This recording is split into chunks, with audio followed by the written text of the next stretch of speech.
Well, what happened indeed? I mean, that's what we all want to know, right? Is it just an argument over some advisors, or was there something deeper which tells us that actually Sajid Javid was resisting extra spending? Now, none of us really know, of course, but there's a few things we can take from this. One is just look how quickly things can change, right? We can have a policy or a view set out just a couple of months ago that turns out to change just a couple of months later. So how sure can we be that any policy we have now is even going to be in place at the middle of the year? That's really important, because I think the market this year had been looking for a lot more policy uncertainty and a lot more political certainty. The second thing is, there certainly seems from the reports to be a key element of just an argument about advisors. I mean, this isn't just about fiscal policy, it's about a railway line. HS2, it's about power. So is it all about fiscal policy? The third thing is that the Chancellor looked relatively pliant anyway. Sajid Javid wasn't really resisting ideas that Boris Johnson had. So I'm a little bit sceptical as to how much of a dramatic change this means for fiscal policy. Probably at the margin, some extra spending might happen.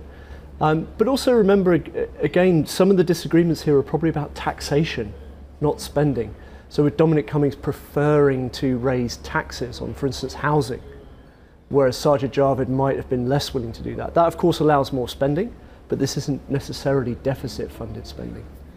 And Rishi is seen as a safe pair of hands based on, the commentary that I've seen, and that he's been so far very aligned with Boris Johnson. He's gone out and spoken on behalf of the government to the media. So do you think that he will be more willing to take on Boris Johnson's agenda and Dominic Cummings' agenda, as you said, of higher taxes than perhaps Sajid Javid would have been willing to pursue? Well, he's certainly been very loyal. He's obviously trusted. He stood in for the Prime Minister during some of these election debates. So I think we should expect him to have exactly the same policies. I mean, indeed, again, a lot of the reports from insiders are saying it removes any chance of disagreement between the two. Does that mean there's going to be more spending? Was there anyway a big difference between these things? Is the Prime Minister not signed up to the manifesto that he stood on just back in December? Is he going to drop those fiscal rules? At the margin, yes, of course, the risks are all one direction. The risks are towards more taxing and more spending.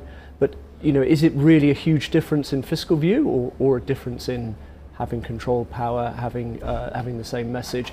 Remember, Brexit feeds into this as well, right? So of the people round the cabinet table before yesterday, who was it who might be most likely to resist the Australia-style deal, or what we've now rebadged as no deal? It would be Sajid Javid and Julian Smith.